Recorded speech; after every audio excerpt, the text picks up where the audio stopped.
All right, here I am at the Dilley Road railroad crossing in Davisburg, Michigan. Now, this crossing right here is a rather neat little crossing. I would say another rather neat little crossing owned by the C.N. Holly sub.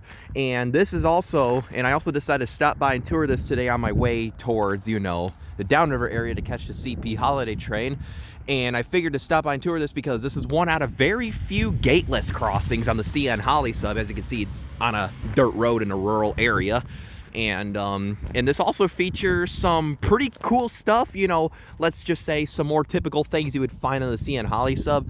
And a little spoiler alert, I'll just say this right now, just pretty much an older Safetran setup overall. But I guess with all that said, I'll go ahead and explain as I go on as usual. So I guess with that said, let's get on to it. So for the first signal, this has a Safetran base, late 70s generation, or like a 70s generation Safetran mast or something, since it says the Louisville, Kentucky logo on it, as you can see.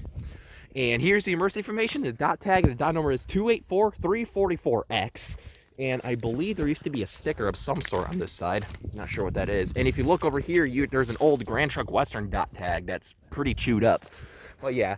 And for the lights on this one, this has two pairs of Hawker and Safetran 12x24-inch light heads with Safetran Dialight LEDs in them. And these are all sitting on a Safetran light bracket. Probably the older generation. You can see Safetran Systems Corp on one of the arms. And for the bell, this has a Safetran Type 1 electronic bell. That's right, guys. Another Safetran Type 1 e-bell has been spotted on the Safetran Holly sub. CN Holly sub. And since this railroad crossing has no Google Street View, I kind of found this myself, so I decided to pull over and tour it. But yeah, so that was the first signal. Pretty neat stuff. Now let's go ahead and move on to the second signal. So here's the second signal, which is similar to the first. This has another Safetran base, older style, Louisville, Kentucky logo. And here's the emergency information once again. And for the lights on this one, this has two more pairs of Hawker and Safetran 12x24-inch light heads with Safetran Dialight LEDs in them. And these are all sitting on a Safetran light bracket. And for a bell, this has another Safetran Type 1 electronic bell. Pretty neat stuff, especially the fact that this crossing is gateless and has two Safetran Type 1 e-bells.